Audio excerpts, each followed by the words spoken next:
Hold up. It's that boy Changeofplanz. Don't give a damn. He cooler than a fan. Walking real tall, some say he's a man. Man, straight up. Another question of the week, cause we didn't talk about this, but you mentioned this in Rare Report too, that you and London were related. Right. Well, let me clear that up. I'm glad you asked that. Okay. We not related. We ain't nowhere near blood, right? Okay. But I got introduced to London through a D-boy nigga out of Florida named Bank Boy Drop. Called himself Maserati Drop. He was living in Atlanta, getting it on like that bitch had, you know, $200,000 worth of jewelry, Maserati, big house, you know what I'm saying? Was footing the bill for his rap career, like trying to, you know, really do it, you know what I'm saying? Yeah. You know, I don't know what ended up happening with my dog, but London used to do beats for him. He used to be cashing London out probably about a rack, 1,500, maybe 2K a beat, you know what I'm saying? He had it like that to spend it on the beats. And I met Drop when I moved to Atlanta, and I was like penning some records, you know, helping him with hooks when he was in the studio and shit. So when I went to work on my shit, I went to telling him like I needed a producer, you know, hook me up with some of your producers, cause that nigga had that gun smoke on his tape or whatever. Yeah. So he was like, all right, I'm gonna hook you up with London. So he called me to the studio when London was in there one time, and then he introduced us. And then you know it ain't what you know, it's who you know and how they introduce you. So yeah.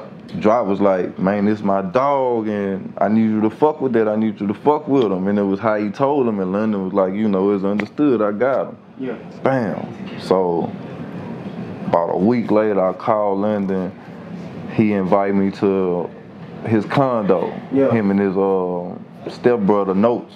They had a condo, a high-rise, because Notes' mama used to work for like Cash Money, and she got that bank. Notes had like Jaguars and Camaros and was staying in high-rise. Just before London blew up, just before London had anything, but you know, Notes had it, you know what I'm saying? So they was staying in a high-rise condo. Bam. He called me over there. I went listen to some beats, but it was like 2, 3 in the morning when I went over there. Bam, it was about 5 when we finished. And he was like, man, let me get up out of here. He was finna go hook up with a little chick or something. So I'm like, bam, I'm gonna go check on my dog. I had just bought a bullet back then. I was trying to start my kennel, you know what I'm saying? Cause you know I got the bullet business too.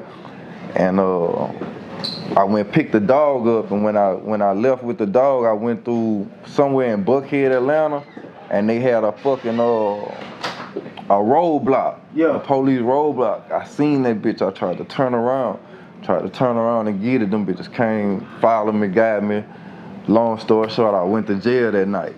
You heard me? Went to Wright Street. Yeah. You know what I'm saying? And what city you was? You was in Atlanta at the time? Yeah, I was in Atlanta. I had just left London condo from listening to beats and picking some beats for myself. You know what I'm saying? But this me and London first time like really hanging or being around each other besides the studio. So bam. My daughter mama at the time, she knew I was with London, and when I ain't come home, she went to hitting London up like, you know, where my nigga at type shit. He like, I don't know, he left me, he ain't, you know what I'm saying? So bam, they find out I'm in jail. So bam, they hook up and come bum me out.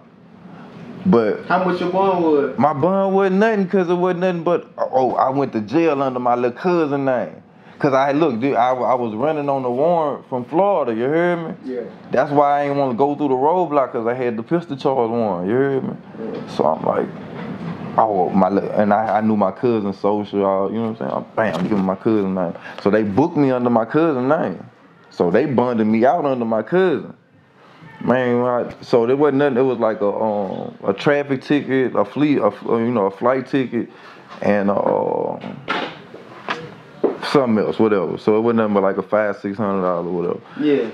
Man, I'm walking out. I'm finna get processed to get out that bitch, right? The warden of the jail.